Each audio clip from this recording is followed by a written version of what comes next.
Hi everyone, Chirag this side and welcome to 30 days of JavaScript. तो जैसा कि आपको पता है कि हम कर चुके हैं 28 क्वेश्चन अपनी 30 क्वेश्चन की सीरीज में। अगर आपने नहीं देखी है तो ऊपर आई बटन में लिंक आ रहा होगा, इवन मैंने अपने डिस्क्रिप्शन बॉक्स में भी डाल रखा है। बहुत ही इन डेप्थ सीरीज हमने बनाई है जिसमें एक एक क्वेश्चन, उसके अंदर जो कॉन्सेप्ट यूज हो रहा है वो, एंड उसका आंसर लाइन बाय लाइन हमने एक्सप्लेन कर रखा है। तो आज हम करेंगे अपना question number 29। So let's get started. तो हमारे क्वेश्चन का नाम है एरे रैपर। ये एक इजी लेवल का सवाल है। देखते हैं अपना क्वेश्चन क्या कह रहा है। Create a class array wrapper that accepts an array of integers in its constructor. This class should have two features. दोनों यहाँ पे हमें बता रखे हैं। पहला, when two instances of this class are added together with plus operator, the resulting value is the sum of all the elements in both arrays. Second, when the string function is called on the instance, it will return a comma separated string surrounded by brackets. For example, 1, 2, 3. कुछ examples भी देख लेते हैं ताकि और अच्छे से हमें समझ में आए। तो जैसे एग्जाम्पल 1 में हमें एक नेस्टेड एरे दे रखा है जिसके अंदर दो एरे हैं 1, 2 और 3, 4। जो अपना ऑपरेशन है वो है ऐड। तो सिंपली हम क्या करेंगे, ऑब्जेक्ट 1 में इन्होंने जैसे 1, 2 डाला, ऑब्जेक्ट 2 में 3, 4 और फाइनली obj1 प्लस obj2 करा, जो कि 1 प्लस 2 प्लस 3 प्लस 4 अपना आंसर आ जाएगा 10। ऐसे एग्जाम्पल 2 में देखें, एक नेस्टेड एरे हमें गिवन है 23, 98, 42, 70 और ऑपरेशन है अपना स्ट्रिंग।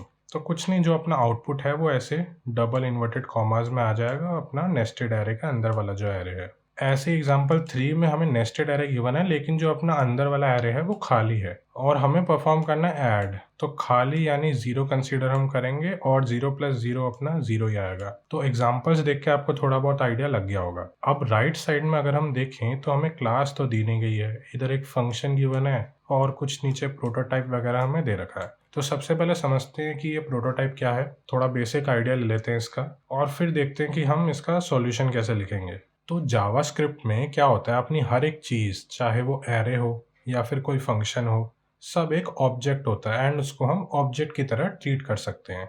अब ये कैसे, ये इस वीडियो में मैं आपको नहीं बताऊंगा, आगे किसी वीडियो में बता दूंगा। लेकिन अभी के लिए आप इतना समझ लो कि हर एक चीज़ जावास्क्रिप्ट में एक ऑब्जेक्ट होती है एंड हर एक ऑब्जेक्ट की एक प्रॉपर्टी होती है जिसको हम बोलते हैं प्रोटोटाइप।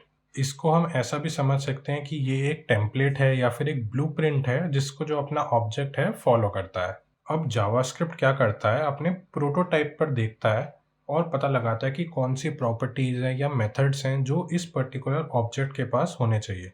अब वो ऑब्जेक्ट कुछ भी हो सकता है, एरे भी हो सकता है, फंक्शन भी हो सकता है एंड इवन ऑब्जेक्ट खुद भी हो सकता है।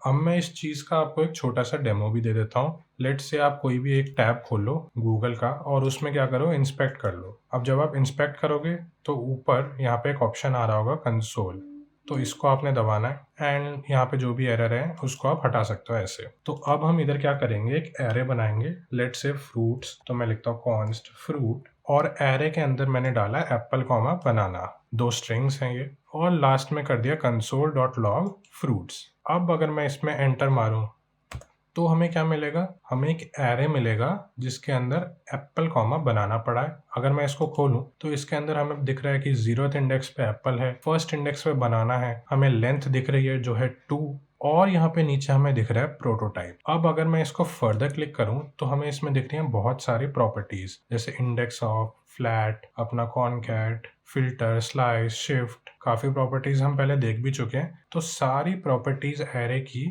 हमें इस प्रोटोटाइप के अंदर दिख रही है। तो जैसा कि मैंने बताया था, जावास्क्रिप्ट क्या करता है, प्रोटोटाइप पे देखता है कि कौन सी प्रॉपर्टीज या मेथड्स अवेलेबल है उस पर्टिकुलर ऑब्जेक्ट की। अब ये तो एरे है तो आपने इसको ऑब्जेक्ट कैसे बोला, थोड़ा सा नीचे चलते हैं और लास्ट में हमें यहाँ पे दिख रहा है प्रोटोटाइप और उसके आगे लिखा है ऑब्जेक्ट। तो एरे है और उसके अंदर अपना एक प्रोटोटाइप पड़ा है जो कि ऑब्जेक्ट का है। तो इसको भी अगर मैं फर्दर ब्रेक डाउन करूं तो इसकी भी कई प्रॉपर्टीज हमें मिलेगी और इसके आगे हमें कोई प्रोटोटाइप नहीं दिख रहा है। तो इससे ये प्रूफ होता है कि जो एरे है वो भी अपना एक तरह का ऑब्जेक्ट ही है और इसके बाद फर्दर हमें कोई प्रोटोटाइप नहीं मिलेगा। इवन ये जो जैसे फंक्शन दे रखे हैं हमें इस प्रोटोटाइप ऑफ, अगर हम इसको भी क्लिक करें तो इसके अंदर भी हमें एक प्रोटोटाइप मिल जाएगा। तो इससे ये भी प्रूफ हो गया कि जो अपना फंक्शन होता है वो भी एक ऑब्जेक्ट ही होता है। और लास्ट में हम प्रोटोटाइप के पास ही जाके देखते हैं कि उस फंक्शन या उस एरे या फिर उस ऑब्जेक्ट के पास कौन सी प्रॉपर्टीज या मेथड्स अवेलेबल है जो कि हम जावास्क्रिप्ट में अपने कोड में यूज कर सकते हैं। तो आई होप आपको बेसिक आइडिया पता चला होगा कि प्रोटोटाइप होता क्या है।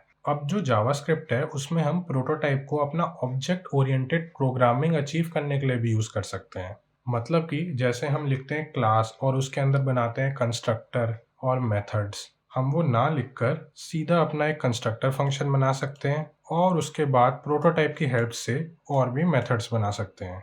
अब इसका एक एग्जांपल भी मैं आपको दे देता हूँ। जैसे अगर मैं इन सबको सेलेक्ट करके हटा दूँ और यहाँ पे कुछ ऐसा बनाऊँ।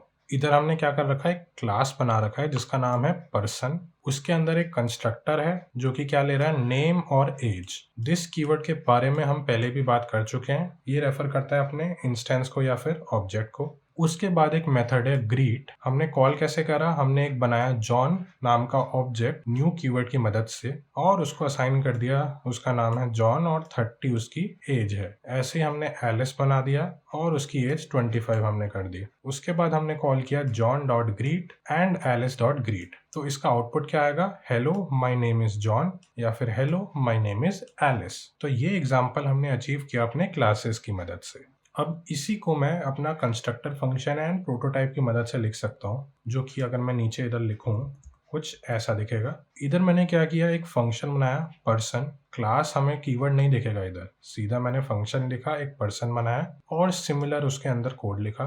फिर नीचे मैंने क्या किया, ग्रीट फंक्शन बनाने के लिए मैंने फंक्शन का नाम डॉट प्रोटोटाइप लिखा। एक तरह से हम अपना प्रोटोटाइप क्रिएट कर रहे हैं या फिर कह सकते हैं पर्सन के प्रोटोटाइप में एक नया मेथड क्रिएट कर रहे हैं जो कि सेम चीज करेगा अपना कंसोल लॉग। और इसको चलाने का तरीका भी बिल्कुल सेम है। हमने एक ऑब्जेक्ट बनाया न्यू कीवर्ड की मदद से और लास्ट में डॉट ग्रीट करके हमने अपना जो कोड है वो रन कर दिया है। तो अपना आ जाएगा hello my name is John and hello my name is Alice. तो आई होप आपको समझ में आएगा कि कैसे हम प्रोटोटाइप का भी यूज करके अपने क्लास जैसे ऑब्जेक्ट ओरिएंटेड प्रोग्रामिंग को अचीव कर सकते हैं जावास्क्रिप्ट के अंदर। तो आप दोनों मेथड से इस क्वेश्चन को कर सकते हो, क्लास से भी एंड प्रोटोटाइप से भी। अपना जो आउटपुट आएगा वो सेम आएगा। तो अब हम देखते हैं कि इस क्वेश्चन का सॉल्यूशन हम कैसे लिखेंगे।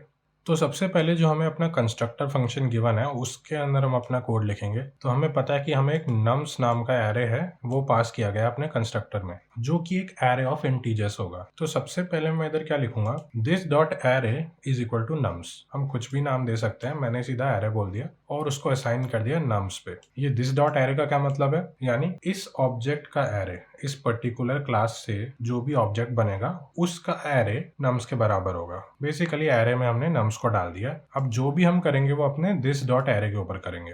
तो पहला अपना जो मेथड है वो है वैल्यू ऑफ। इसमें हमें क्या करना है, value is the sum of all the elements in both arrays. तो इसमें हम कुछ नहीं करेंगे, हम यूज करेंगे सिंपली अपना रेड्यूस मेथड। रेड्यूस मेथड के ऊपर भी मैंने एक डेडिकेटेड वीडियो बना रखी है, तो मैं चाहूंगा कि एक बार आप उसको देख कर आए, वरना इस क्वेश्चन का लॉजिक बहुत सिंपल है। तो मैं लिखूंगा रिटर्न दिस डॉट एरे और इसमें यूज करूंगा अपना रिड्यूस मेथड। अब रिड्यूस मेथड क्या होता है, दो चीजें लेता है, एक अपना कॉलबैक फंक्शन, दूसरा इनिशियल वैल्यू बेसिकली जिससे हमें स्टार्ट करना है। तो एक कॉलबैक फंक्शन हम लेट से एरो फंक्शन बनाते हैं कुछ ऐसा, और कॉमा लगा के मैंने इधर लिख दिया 0। अब ये 0 क्या है, 0 है अपनी इनिशियल वैल्यू जिससे अपना स्टार्ट होता है कोड, और अपना कॉलबैक फंक्शन। अब ये जो कॉलबैक फंक्शन है ये बहुत सारे टाइप का हो सकता है। इसको हम एरो फंक्शन भी बना सकते हैं या नॉर्मल फंक्शन भी बना सकते हैं। मेन चीज क्या है, इसके अंदर 2 पैरामीटर हमें पास करने होते हैं। वैसे तो हम 4 कर सकते हैं, लेकिन जो 2 होते हैं वो कंपलसरी होते हैं। पहला होता है अपना एक्यूमुलेटर और दूसरा होता है करंट वैल्यू। जो लोग वीडियो देख के आए हैं उनको मेरी बात बहुत अच्छे से समझ में आ रही होगी। तो एक्यूमुलेटर और अपनी करंट वैल्यू में इधर पास कर देता हूँ। लेट से अपना एक्यूमुलेटर है सम और करंट वैल्यू है नम। ऑल्सो इवन कर्ली ब्रेसेस का भी यूज करें हम बिना लिख सकते हैं, सीधा एक लाइन में कुछ ऐसे। तो इधर मुझे क्या करना है, सम प्लस नम। तो इससे क्या होता है, ये भी एक एरो फंक्शन को लिखने का तरीका है एक लाइन में। अगर हम कर्ली ब्रेसेस यूज करते हैं तो हमें रिटर्न कीवर्ड लिखना पड़ता है। अगर हम कर्ली ब्रेसेस ना यूज करें और सीधा ऐसे लिखें तो हमें रिटर्न कीवर्ड लिखने की नीड नहीं होती। अब अगर हमें स्ट्रिंग में बदलना है तो हम कैसे लिखेंगे, इसको भी लिखने के कई तरीके हो सकते हैं। मैं आपके साथ सबसे ईज़ी वाला वे डिस्कस करूँगा। इसको हम बैकटिक यूज़ करके भी अपना कर सकते हैं, लेकिन आज मैं उसके बिना करूँगा, सीधा अपना प्लस यूज़ करके कुछ ऐसे। तो मैं इधर करूँगा रिटर्न, सबसे पहले मैंने स्क्वायर ब्रैकेट बनाया, फिर किया प्लस, एज अ स्ट्रिंग हम बना रहे हैं। उसके बाद this dot array dot join, join method का हमने यूज़ किया और बीच में डाला कॉमा। अब ये क्या करता है, दो एलिमेंट्स को ज्वाइन करता है और बीच में कॉमा से सेपरेट करेगा। कॉमा की जगह फुल स्टॉप होता तो हम वो डाल देते, लेकिन हमें क्वेश्चन में मेंशन्ड है it will return a comma separated string surrounded by brackets. तो बस वही चीज हमने करी और लास्ट में ब्रैकेट से एंड कर दिया। तो एक बार अब हम इस कोड को रन करके देख लेते हैं और ये जो अपना कोड है तीनों केसेस के लिए रन हो गया है। एक बार अब हम इसे सबमिट करके भी देख लेते हैं और ये जो अपना कोड है सबमिट भी हो गया है। तो कोड काफ़ी सिंपल था।